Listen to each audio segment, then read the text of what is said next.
Compañeros y compañeras, nuevamente nos encontramos realizando un programa de Al Rojo Vivo latinoamericano, en este caso con la presencia del compañero Eduardo de México, Damián de Argentina y mi persona, Omar de Venezuela. Hoy vamos a conversar y debatir un poco sobre la política de Trump hacia nuestros tres países y la respuesta de nuestros gobiernos ante esa política que en el caso de los tres países es diferente la política de Trump. En unos casos aranceles, en el otro caso sanciones económicas. Y la respuesta de nuestros gobiernos también es distinta, ¿no? En el caso venezolano, ayer el Departamento del Tesoro, por orden de Donald Trump, restableció las sanciones a la industria petrolera venezolana. Específicamente, en este caso, eliminó la licencia para la transnacional estadounidense Chevron, que opera en Venezuela a través de tres empresas mixtas con PDVSA. Tres empresas mixtas que son Petropiar, Petroindependencia y Petroboscan. Tres empresas mixtas que fueron acordadas en el periodo de Hugo Chávez entre PDVSA y esta transnacional petrolera estadounidense Chevron, que como lo anuncia el mismo gobierno, tiene 100 años en Venezuela, desde la dictadura de Gómez hasta hoy la dictadura de Maduro. Llegó siendo Star Oil California y hoy es Chevron. Esta sanción, esta licencia, la revocación de la licencia, tendrá probablemente impactos negativos en el sentido de que se estima que Chevron estaba exportando más de 200.000 barriles de petróleo venezolano al mercado estadounidense y esto implicaba cerca de 400 millones de dólares al mes que ingresaban al país, a Venezuela. Estas divisas las utilizaba el gobierno fundamentalmente en buena medida para venderlas en el mercado venezolano y contener la depreciación del bolívar y de esa manera controlar los índices inflacionarios. Y por otra parte también financiaban la inversión pública o gasto público. Financiaban eventos suntuarios y represivos como el aparato policial y militar, pero también financiaban los llamados bonos laborales, el llamado bono de guerra y el bono de alimentación, que en buena medida, que en todo completamente es el sostén de la remuneración laboral de los trabajadores del Estado. En ese sentido, la única forma de que estas sanciones a Chevron, o esta licencia revocada a Chevron, no tenga un impacto negativo tan grande, es que PDVSA, esa empresa estatal venezolana que fue bandera y que ha sido destruida brutalmente por el chavismo, tanto así que por eso ahora se depende de Chevron, porque la industria petrolera venezolana, la estatal PDVSA, fue destruida.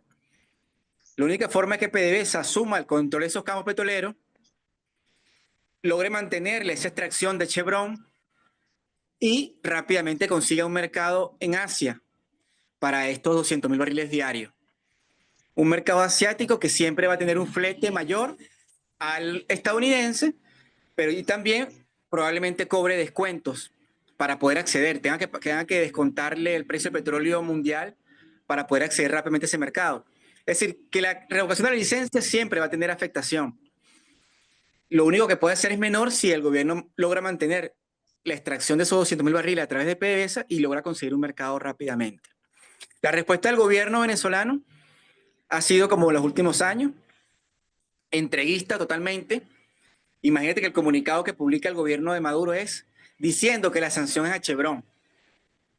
Es decir, el gobierno reconoce que la industria petrolera venezolana está destruida, que PDVSA está destruida y coloca a Chevron como el sancionado. Y reivindica los 100 años de capital transnacional petrolero en la industria petrolera. Es decir, los 100 años de imperialismo yanqui en nuestra industria petrolera lo reivindica Maduro en su comunicado. Es decir, nosotros pasamos de tener una industria petrolera venezolana con presencia de capital extranjero, nunca fue totalmente industria totalmente venezolana, pasamos a depender nuevamente del capital transnacional petrolero, en este caso Chevron, Y eso le evidencia la situación actual y lo evidencia la retórica de Maduro. Por allí se dice que la izquierda venezolana, históricamente, que se graficaba en una canción de la primera, decía Yankee go home. Y ahora Maduro dice Yankee don't go home, no te vayas de Venezuela. Ese es el antiimperialismo del chavismo. Horrible. Bueno, es muy gráfica la situación. Eh, ¿Cómo repercute esta misma política con gobiernos con características similares por ahí en México, compañero Eduardo? Sí, acá, bueno, también a partir de ayer se implementaron los aranceles que tanto amenazaba Donald Trump con imponer, del 25% tanto a México como a Canadá, 10% a China y también a otros países dependiendo, digamos, de ciertas industrias específicas. En el caso de México es en general a todas las importaciones que llegan de México a Estados Unidos. Eh, Acá lo vemos como, bueno, un intento un poco audaz por tratar de convertir a Estados Unidos una debilidad que tiene con respecto a China, es decir, China es el principal exportador del mundo, mientras que Estados Unidos es el principal importador del mundo. Entonces, esto con respecto a su rival es una debilidad, pero puede aprovecharla en el sentido de que puede cobrar algo de dinero por todo lo que importa, tratar de recuperar un poco de todo ese déficit, digamos, comercial. Eh, pero los principales objetivos o de quien principalmente puede aprovecharse de eso es de sus principales aliados comerciales, que son México y Canadá, y la Unión Europea u otros países de quien importe mucho material, muchos productos.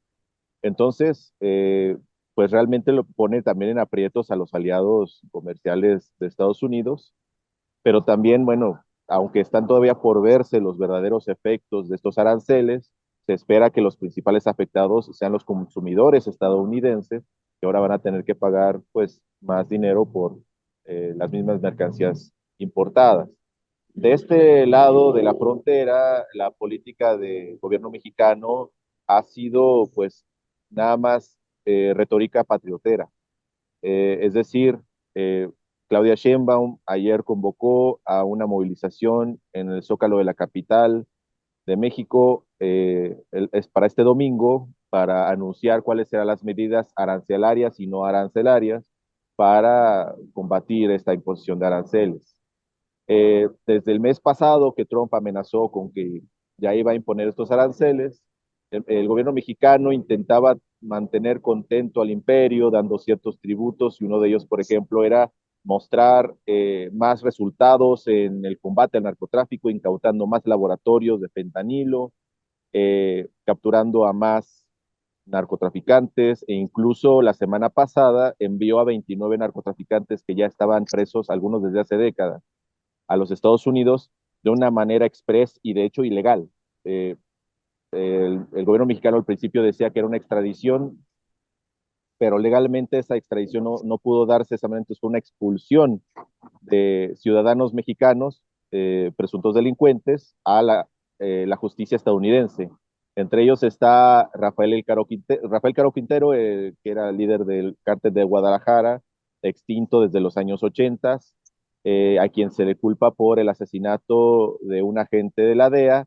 Ese tema ya lo hemos tocado algunas veces en este programa, pero bueno, las investigaciones recientes apuntan a que Caro Quintero no fue quien asesinó a este agente, sino fue un agente de la CIA por descubrir un entramado que había entre la CIA, el gobierno mexicano y el cártel de Guadalajara para financiar y armar a la contra nicaragüense, ¿no? Entonces, bueno, finalmente Trump no estuvo satisfecho con todo lo que hizo el gobierno mexicano, que fueron acciones más que nada mediáticas, y mientras la guerra contra el narco continúa, por orden de Estados Unidos, el gobierno de Estados Unidos culpa al gobierno mexicano de que no hacemos nada para detener el flujo de droga hacia los Estados Unidos.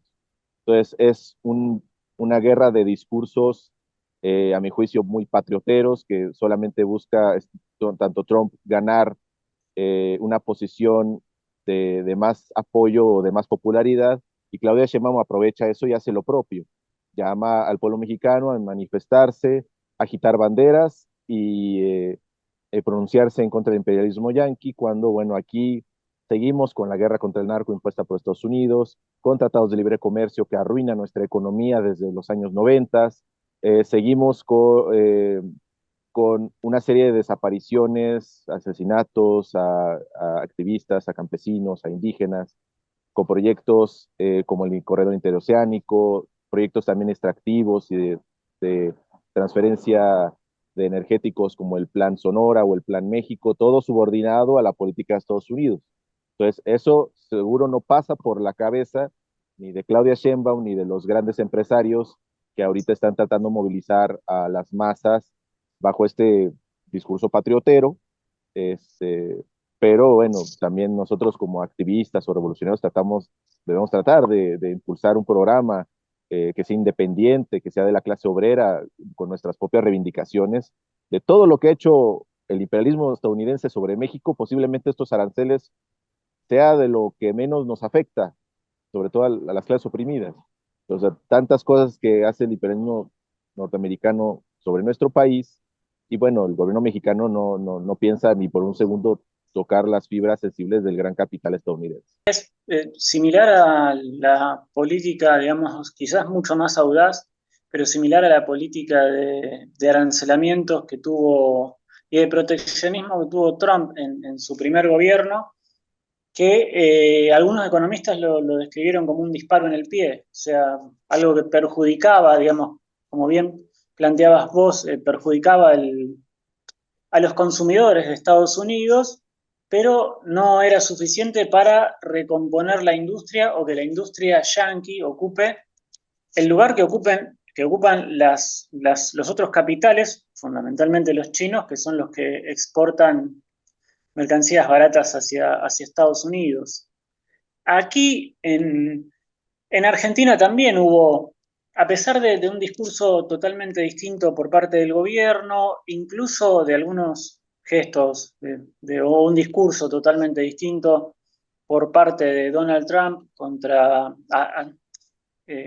hacia el gobierno argentino, en particular hacia el presidente argentino, que no, digamos, no lo tilda de terrorista ni nada por el estilo. Sin embargo, la política de arancelamientos ha perjudicado fuertemente a sectores importantes de la burguesía local, de la burguesía de los capitales de origen argentino, fundamentalmente en las ramas de la producción de acero y en la producción de aluminio, entre otras. En Argentina tenemos grandes capitales, sobre todo, digamos, bueno, compañeros en Venezuela los conocen bien. Tenemos a Techint, que es una de las empresas de punta en América en la producción de tubos sin costura para la industria petrolera y en la producción de acero, que tiene en el mercado de Estados Unidos un mercado importante, y el arancelamiento golpeó fuertemente a este sector de la industria, incluso al punto que ha habido a raíz de eso decenas, cientos en realidad de despidos en Argentina, y fábricas produciendo a la mitad de su capacidad. Lo mismo sucede con otras empresas como Aluar, que es una empresa productora de aluminio, como materia prima fundamentalmente, que tiene el 40% de su mercado en Estados Unidos. Esto descendió brutalmente desde el comienzo del gobierno de Trump y de la política de aranceles, que al encarecer esta producción le impide competir con otros sectores.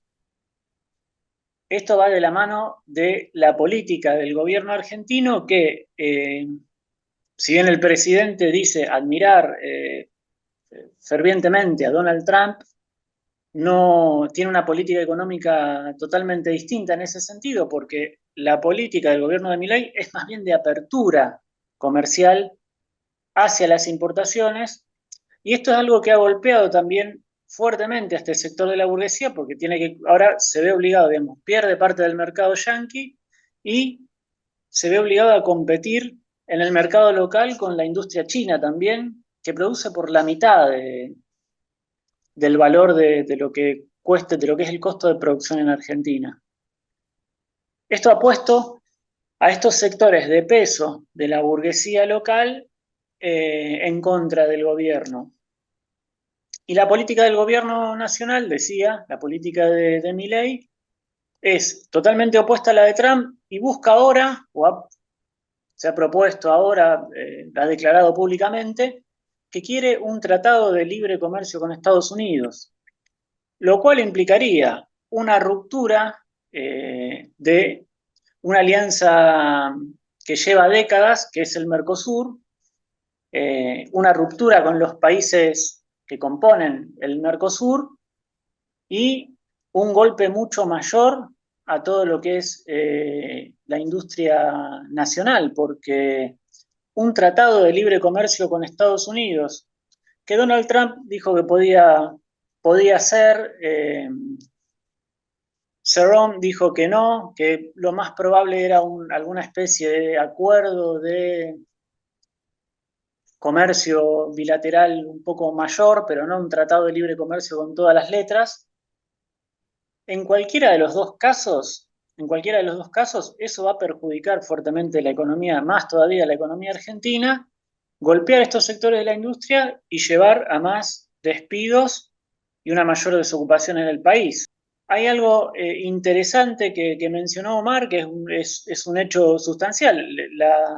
Las sanciones a Chevron y la salida de esta empresa.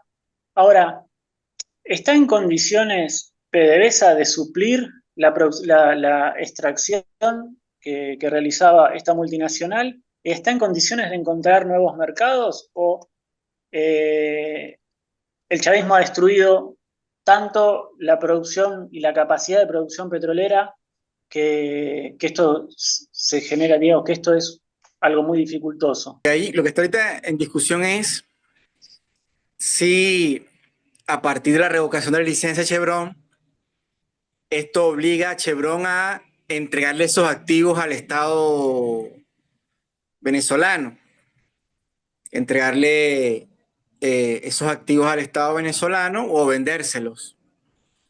Eso sería eh, fundamental para saber si PDVSA, al quedarse con el control de toda la empresa mixta, simplemente seguiría extrayendo en las condiciones actuales, ¿no? Sin embargo, algunos dicen que Chevron no está obligado a entregar los activos, eso, a entregar los equipos, entregar los pozos al Estado venezolano, porque Chevron va a seguir negociando en Estados Unidos para que en el corto, mediano plazo vuelvan a entregar una licencia. En lo del mercado asiático, hay probabilidad que PDVSA pueda conseguir más rápido acceso, en el caso de que esos 200.000 barriles de petróleo los pueda seguir extrayendo, porque ya anteriormente, antes de la licencia que le entregó en el 2021 Biden a Chevron, ya PDVSA venía exportando a Asia. Sin embargo, hay un elemento allí que es que se exportan con descuento. Es decir, una de las características de exportar a Estados Unidos es que es en efectivo, cash directo, es decir, es líquido, hay mayor liquidez, y que no exportas con descuento. Al contrario, exportando a Asia, tienes que exportar con descuento, es decir, por debajo del precio de la cesta venezolana, del MEREI, para poder acceder a esos mercados más rápido, para poder acceder, pues para poder competir con otros oferentes, ¿no? Eso hay que dejarlo. Esos son esos dos elementos por allí. Hoy, cuando todo el mundo esperaba que después de la revocación de la licencia se iba a disparar el tipo de cambio, no pasó así. Entonces puede ser, hay que seguir viendo porque la depreciación del bolívar va a ser un indicador de la escasez de divisas por la revocación de la licencia Chevron, y entonces eso va a ser un indicador de que nos va a permitir ver si PDVSA sigue extrayendo, si PDVSA logró tomar el control de los campos de Chevron y si ha logrado conseguir esos mercados en Asia.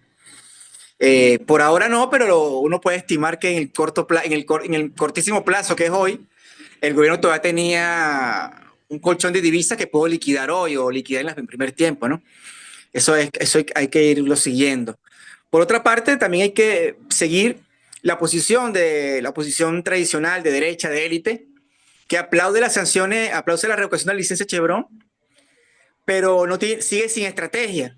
Es decir, sigue esperando que la injerencia de Estados Unidos, en este caso, a partir de la revocación de las licencias, producto más de la política de Trump, producto de la presión de los congresistas cubanos en el Congreso estadounidense, va a generar algún cambio, ¿no? Por eso nosotros, desde las oposiciones de izquierda, decimos que es un simple placebo, es una simple solución artificial, inmediatista, decir, bueno, revocaron la licencia Chevron, pareciera que es un golpe a Maduro y no lo es un golpe a los trabajadores, por lo que ya le íbamos explicando, y sigue evidenciando que la derecha, oposición tradicional, más allá de haber ganado las elecciones el 28 de julio, sigue sin confiar en la movilización popular que se ha evidenciado es el único camino que puede al menos poner en aprietos a Maduro y derrotarlo, ¿no? Las sanciones a PDVSA, las sanciones al sistema financiero y a la industria petrolera venezolana han evidenciado desde el 2017 y desde el 2019 que no sirven, que son antipopulares, que son injerencistas y que son totalmente repudiables. Estas sanciones, así como los aranceles que está llevando a cabo Estados Unidos, puedan salir como pretende Trump que salgan o como la propaganda dice. Es decir, puede que, bueno, como mencionaba el compañero Damián, puede que pues, los principales perjudicados no sean el objetivo de Estados Unidos, sino los consumidores estadounidenses. Y aparte, bueno, también, además, digamos, de preguntarnos si PDVSA podría cubrir eh, podría conseguir un mercado que cubra la demanda, o más bien la oferta, perdón, de petróleo, la extracción de petróleo que tiene Chevron actualmente en Venezuela. También si Estados Unidos podría cubrir, digamos, la demanda que tiene actualmente de petróleo que está justamente extrayendo Chevron y que le compra al régimen de Maduro, porque podría ser también, pues, también otro disparo en el pie. Finalmente, también Estados Unidos necesita garantizar que de algún lado va a conseguir ese petróleo, que en este momento, pues, diría, ya no voy a permitir que esta empresa estadounidense produzca y, y especular acerca de si el Estado venezolano podría hacerlo, ¿no? No, lo que pasa es que Estados Unidos ha logrado, a partir del subsidio del fracking, convertirse en un gran extractor de petróleo. Está extrayendo casi 13 millones de barriles diarios. Y ya no importa tanto petróleo como antes. Estados Unidos llegó a importar más de 10 millones de barriles diarios. Ahora está importando cerca de 6 millones. Eso porque Estados Unidos se trazó la meta de cierta una independencia energética del petróleo extranjero a través del subsidio del fracking, que supuestamente Biden había prometido que iba a eliminar el subsidio, no lo hizo, Trump menos. Entonces, lo que hay que ver es hasta qué plazo esa extracción de petróleo en unos pozos que están sobreexplotados, pues son pozos que antes eran residuales y ahora están siendo recuperados con fracking, es decir, con la fractura hidráulica. ¿Hasta cuándo extrayendo esa gran cantidad de 13 millones de barriles diarios, Estados Unidos no va a volver a agotar su reserva en el mediano plazo? Algunos estiman que, que para el 2035, es decir, 10 años son bastante, ¿no? Habría que ver con esa curva cómo cambia. Además, Estados Unidos confía en el petróleo que está exportando ExxonMobil desde Guyana. Por eso vimos una operación militar del ejército venezolano, de la Armada venezolana, la plataforma continental de Venezuela, que está indiferendo entre Guyana y Venezuela, entorpeciendo la extracción de petróleo allí en Guyana. que también es parte de la negociación. Seguramente vamos a volver a ver a Maduro hablar otra vez de Guyana y del Esequibo como parte de Venezuela, y vamos a volver a ver operaciones militares del ejército venezolano y de la Armada venezolana en las aguas en disputa, para entorpecer esos 600.000 barriles que aparentemente puede exportar Guyana a Estados Unidos. Acerca de, pues también eh, los aranceles que está imponiendo Donald Trump a países como México e incluso también China, también cabría preguntarnos, pues, hasta qué grado beneficia al imperialismo estadounidense o a las empresas estadounidenses en el sentido de que estos aranceles también afectarían a las empresas que operan en China, que operan en México, que son muchísimas, que en México, bueno, operan muchísimas empresas estadounidenses a partir de que se firmó el Tratado de Libre Comercio en el 94. Entonces, pues eso también es está por verse, digamos así, esta medida del gobierno norteamericano realmente está beneficiando a su clase dominante. Bueno, hoy tuvimos una interesante conversación acerca de las medidas que viene aplicando Donald Trump, eh, en el caso de México y Argentina, aranceles. En el caso de México es más directo, ¿no? Los aranceles a, y en el caso argentino a sectores generales que también se han afectados, como el acero y el hierro, y otros sectores también agrícolas, ¿no? Porque son afectados también, comentaba Damián, en otras actividades, el tema del sector del limón. Y para el caso venezolano, estuvimos viendo cómo es afectada nuestra economía a partir de la revocación de la licencia de Chevron y cómo ha sido la respuesta entreguista de Nicolás Maduro. Con eso cerramos por hoy Al Rojo Vivo Latinoamericano, hoy con Eduardo de México, Damián de Argentina y mi persona Omar de Venezuela. Un abrazo para todas y todos, compañeros y compañeras.